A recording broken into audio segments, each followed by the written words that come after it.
Welcome, all you beautiful souls, to your weekly energy update. We're looking at the week of October 23rd to October 30th. Of course, these are timeless, so if you ever are drawn to any of these by spirit, of course, they have messages here for you, so I trust the gut and actually watch the video.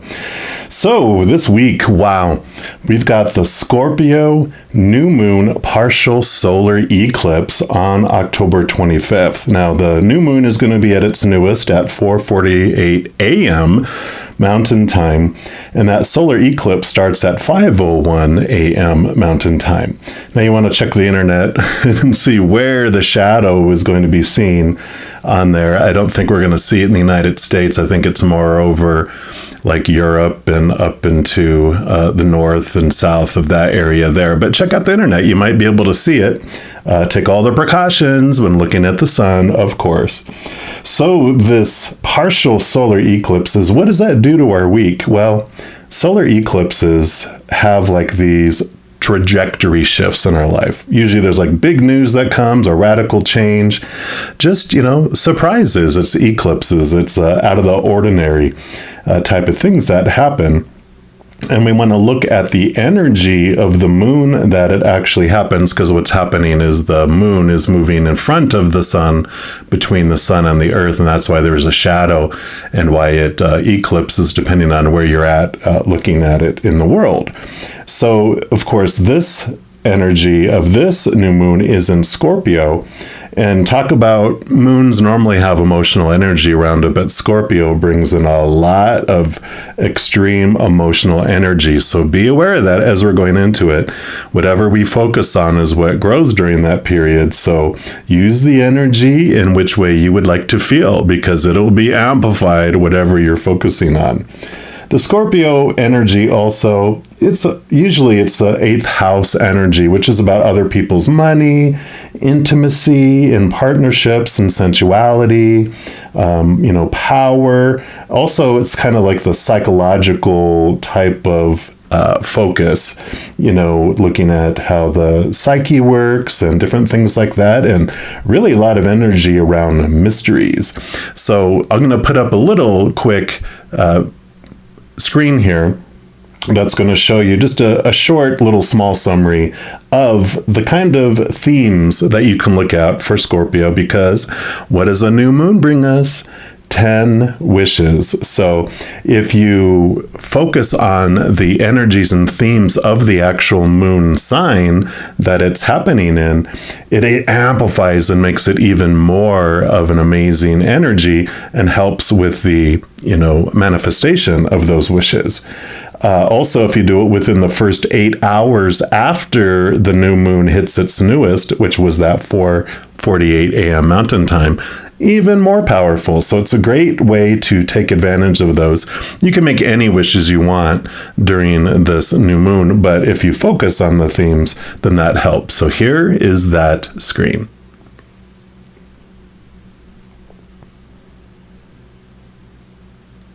All right, and then, in addition to all of that, on October 30th, Mars moves into its full retrograde. We've already been feeling the pre-shadow of it, so we've already been having this reflective type of energy on how we deal with masculine energy, fathers, men, those in authority. Of course, Mars was the god of war, so we also have this awareness around our aggression or our aggressive thoughts, our beliefs, our memories in our lives. So for this video, for this reading by each individual zodiac sign, I am going to be looking into what are we ready to look at regarding masculine energy in our lives? What's for our highest experience to know or reflect upon regarding those subjects? Now, before we jump into your reading, I did want to make sure you're aware, and I'll have this video linked down in the description box and also at the end of the video. I made an announcement that every week I'm going to be having a drawing to give away one 30-minute free personal recorded reading. And all you have to do on these weekly updates is comment down below. And if you like make a bunch of comments on this one video, then, you know, that counts as one entry. But if you comment on any of the other 12 of the videos by sign, then each one of those counts as an entry into the drawing. So you can check out your sun sign, of course, your moon sign, your rising sign, your Venus sign, whatever planet resonates with you during this period, maybe even your Mars sign. And of course, whatever you're drawn to. Just make sure to watch the video, comment, and at the end of the week, I will close down. You'll have like a full week to be able to actually comment and watch the videos. And then the following Saturday, I do close it down with a little comment on the video saying the drawing is closed. And then I'll pull a name and I'll announce the winner on that following Sunday. So I'm excited for all of that. And hopefully you guys are too. And I am going to jump in to your reading for this week for your sign right now. All right, Sagittarians, this is your weekly energy update. We're going to start off by pulling a card here from the Wisdom of the Oracle. Any of the cards I use in a reading, I do list in the description box below. So if any of them catch your attention and you want them for yourself, you know where you can pick those up. So we'll use these to ask Creator and Spirit, what do they want you to know around reflecting on divine masculine energy? What's going on? All right. So for all our Sagittarians, what would you like them to know, please? All right, this is the one. Let's see what we got going on here. We got time for a nap. Hallelujah, right? Remember when you were young and we used to fight it? Now we're like, please, someone make me take a nap. So let's take a look and see what energy this brings in. Of course, this energy is all about rest and rejuvenation and renewal, temporary non-action, and allowing dreams to arise. So this is a time to step away and rest. Let the cares of your world go. Go into a state of non-action and allow yourself to be free of the shackles of your goals, your lists, your desires. Nothing is as important as rest, detachment, and neutrality for you right now. The overly busy mind can block you from inner wisdom if you don't step back, take a seat, and rest. Be willing to let dreams surface and ideas flow through you, absent any force or conscious direction, as you observe those dreams without engagement now. There's also the relationship and prosperity messages for these, which I do want to read. The relationship message says, when it comes to matters of the heart, don't make any plans right now. If you're not partnered, it's good to take this time out to get to know yourself.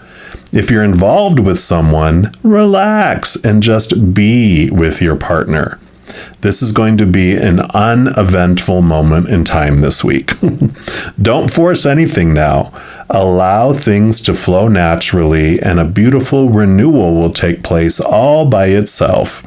Patience is the key to your heart's desire right now. Oh no. Withdraw from action in your relationship and give it a rest so that your love and connection can become rejuvenated. I like it.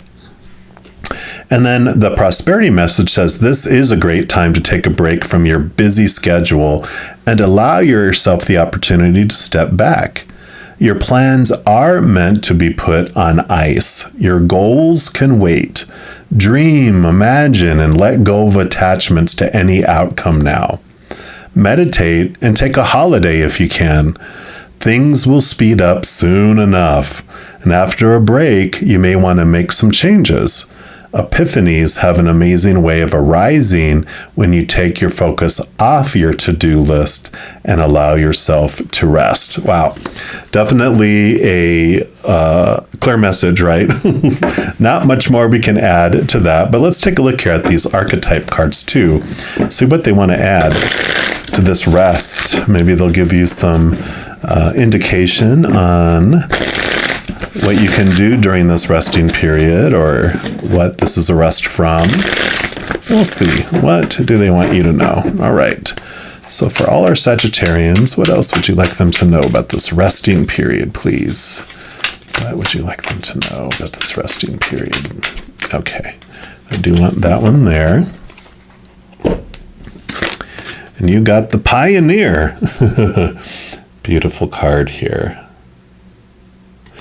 And it has a light and a shadow attribute. The light attribute is when you're in energy with resting, then you do regain this passion for doing and creating what has not been done before. So it talks about you can get some epiphanies when you step away from things, right?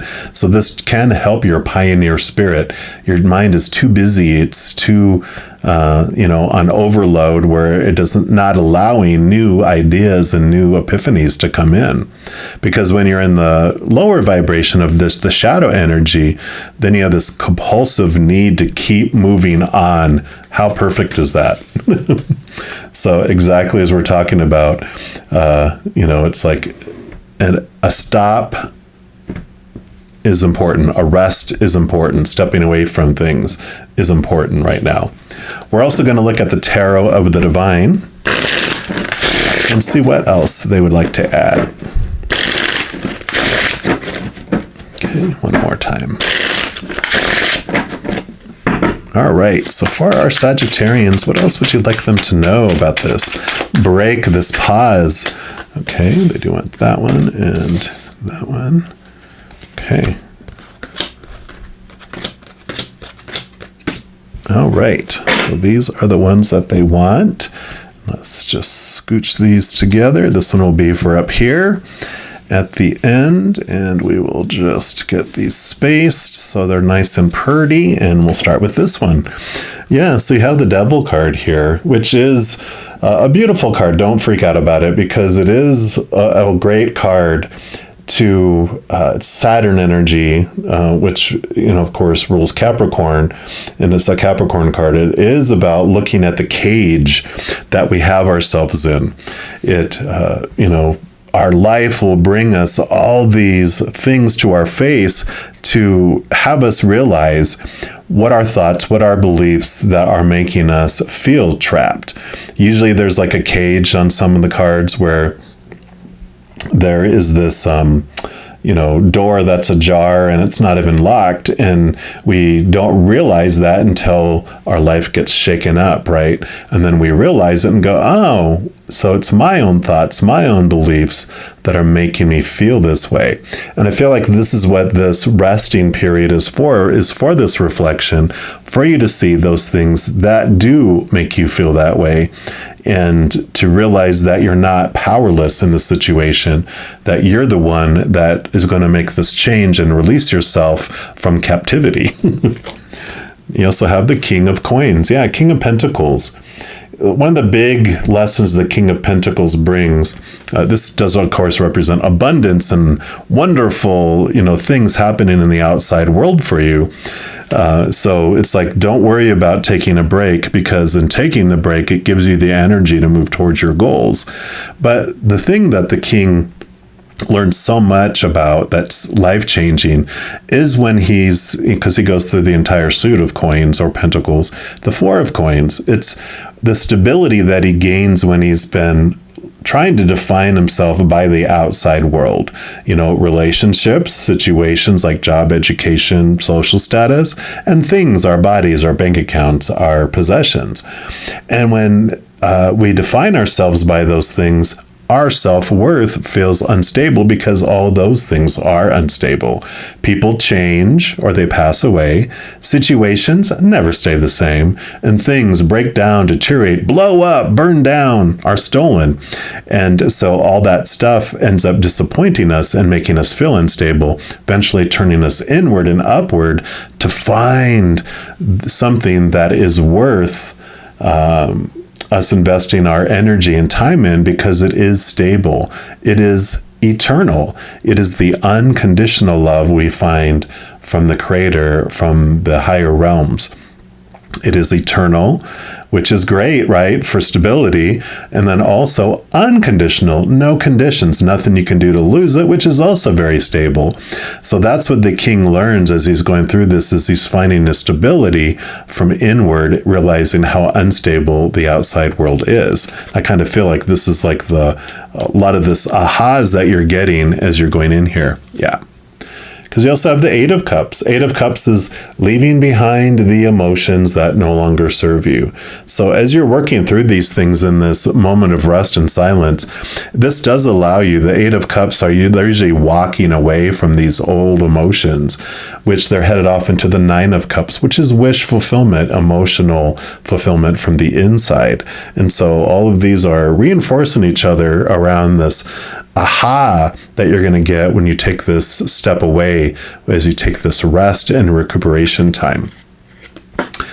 Yep, got the Sun card. Boom, one of the most victorious, abundant cards in the entire deck. King of Coins as well. So this is telling you that you have this abundance that is available to you. It's just a matter of stepping away to allow you to clear away the stuff that's keeping you from moving into this pioneer kind of energy, this newness, this new opportunities, these new enhanced ways of looking at things in life. There is also, this is Leo energy, which talks about our inner child. So some of this may take you back to interactions with your inner child too, to understand what it is that created, these things in the past, and for you to really become this parent that you always wanted, right? You pick up your inner child, give it the unconditional love and acceptance it always wanted, and even the unconditional attention and time, right? That you didn't get. No child gets when they're younger. No human child has ever had a perfect childhood, getting everything that they wanted, right? As far as the love and the time and the attention. So I kind of feel like a lot of this too is you get to become that for yourself. Because sometimes the king of Pentacles, you see a tree on here, and the Ten of Pentacles has the tree of life on it. I just feel like this is an opportunity for you also to break some chains that have been passed down from generation to generation as well. So this inner reflection is a huge piece of movement forward in your life, and I'm loving it.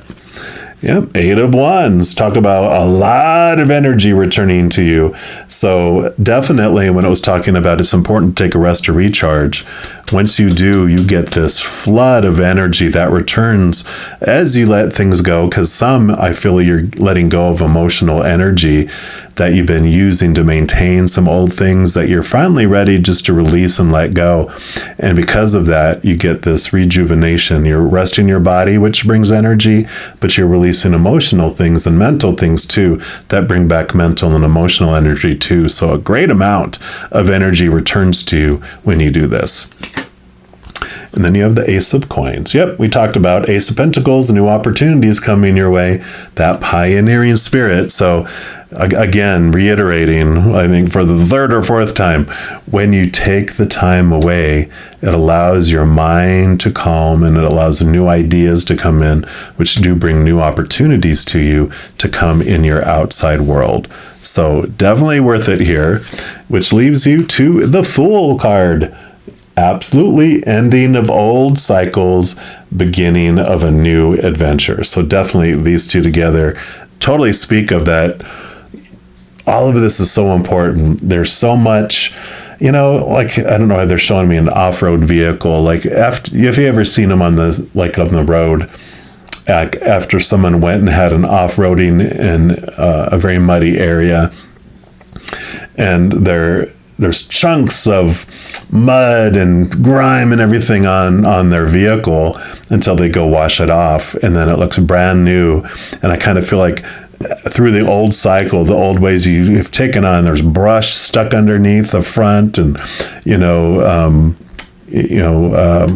tumbleweeds are all stuck in the tire areas, and there's mud caked on stuff, and then it's cleaned and it's brand new and it's running good and it feels good, and there's this huge refreshed feel to it that you're ready to stop off into this new beautiful adventure. So I do love this for you all, you Sagittarians. Now, if you are looking for more messages of love from above, in addition to these weekly energy updates, I also put out monthly readings for each individual zodiac sign and a few other types of videos throughout the month. So if you don't want to miss out on any of those and get an update immediately when they become available, if you give this this vehicle, I was thinking about the mud-ridden vehicle. That's funny. But if you give this video a little thumbs up by clicking the like button, and then also clicking the subscribe button gives you access to the notification bell. When you go in there, there's an all option, and when you click on that, it does notify you immediately when any of my new videos are available, as well as when I'm going live to provide free readings on YouTube. I know I've been going every single day on YouTube, and actually twice a day on Fridays, Saturdays, and Sundays. I'll put all the times down in the description box of this video. So if you want to come by and check it out, I'd love to see you. Also, doing those things I mentioned helps spread the Zen love, and it does help my channel grow in significant ways, because when you like or share one of my videos, comment on one of my videos, subscribe to my channel, doing those things makes the YouTube algorithm so happy, it wants to automatically share my videos with other people as well. So if you feel inspired to do any of those things, please know I am ever so very, very grateful. These are general readings, and if you're looking for even more specific information and answers for your specific life, I also offer personal readings. All that information is also listed in the description box below, so if you are interested, you can check it out there. All right, Sagittarians, as you go throughout this week, please know that every second of every day of your life that you are unconditionally loved by the Mother and the Father of all things, our Creator, and of course, I love you too. Have an amazing week. We'll be talking soon, and in the meantime, you hang in there and you take care.